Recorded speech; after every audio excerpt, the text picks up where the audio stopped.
Do you have somebody in your life whose behaviors annoy you sometimes? Whose behaviors are difficult to deal with? Today I'm going to remind you of a very simple slogan that I teach all of my clients and that I think will help you dealing with people in your life who you love who may have behaviors at times that are difficult to deal with. And that slogan is, how important is it?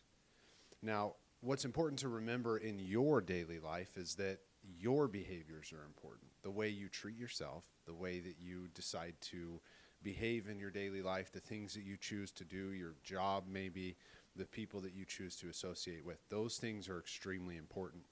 And when somebody in your life that you love is engaged maybe in substance use, maybe has a difficult set of mental health symptoms, or maybe is just in a stage of acting out or engaging in destructive behaviors, we have to slow things down for ourselves and ask ourselves, how important is it? How important is it that I try to control their behavior? How important is it that I try to get them to stop?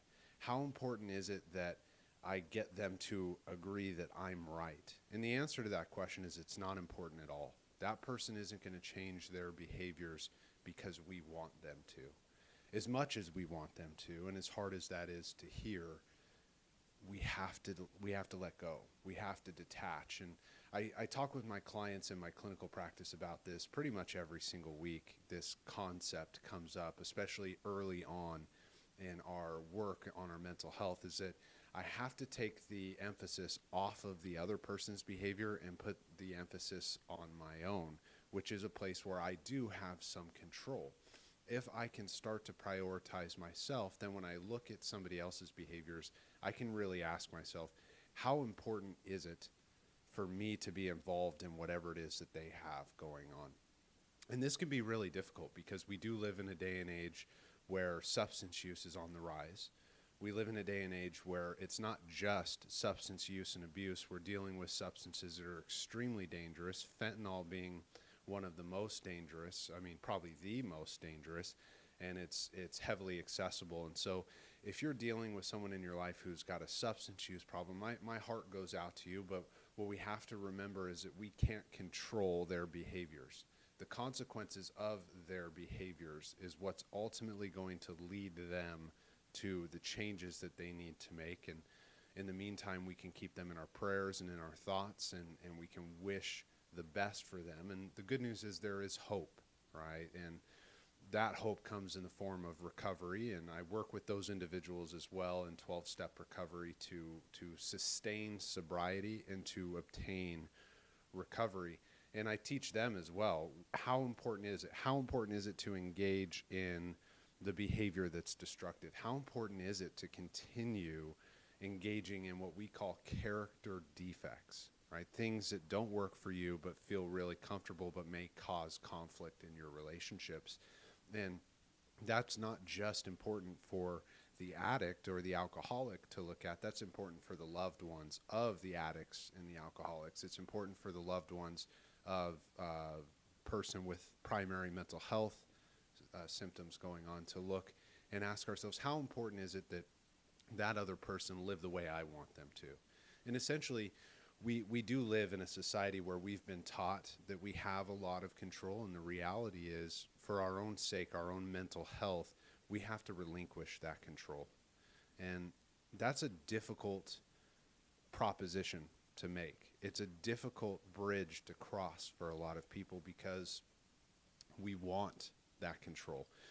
The common thought is, if they would just do it my way, everything would be okay.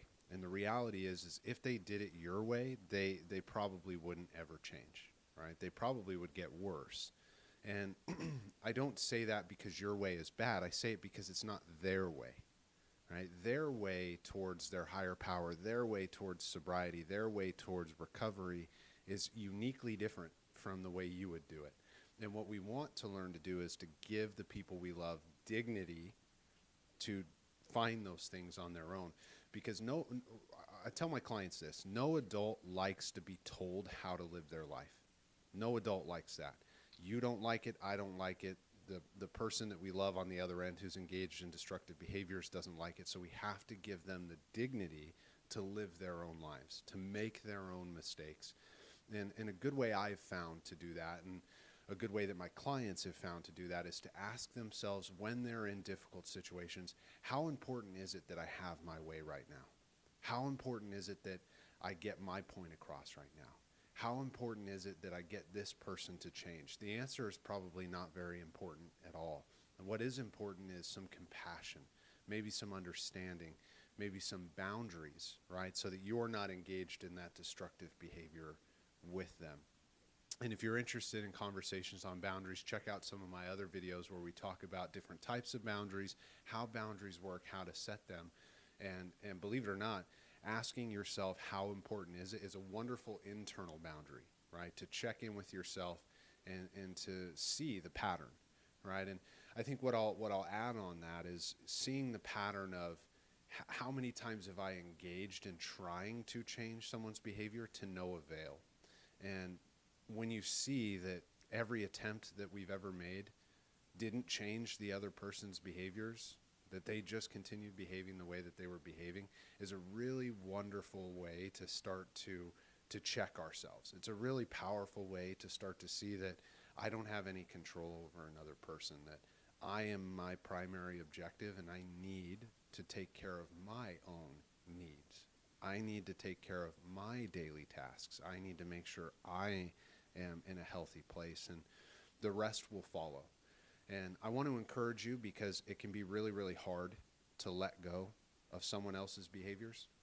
But I want to encourage you that there's millions of people that are out there who are doing it too. And so if you're listening to this video and you're struggling with substance use, or you have maybe some struggles with your mental health, I would encourage things like Alcoholics Anonymous, Narcotics Anonymous, 12-step programs for you. And if you have a primary mental health struggle, right, like depression, anxiety, I would encourage you reach out for therapy. If you're the loved one who has a friend or a family member or significant other who's struggling with substance use, I would encourage you to look at the program of Al-Anon. I'll have some of those links in the description.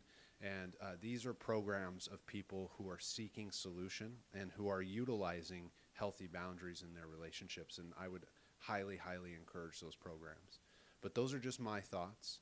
I'd love to hear what you think, and feel free to leave a comment down below, and we'll keep on moving along towards the journey of mental health and well-being. I think that's all I got for today. I'll see you guys in the next video, and I love you. Bye.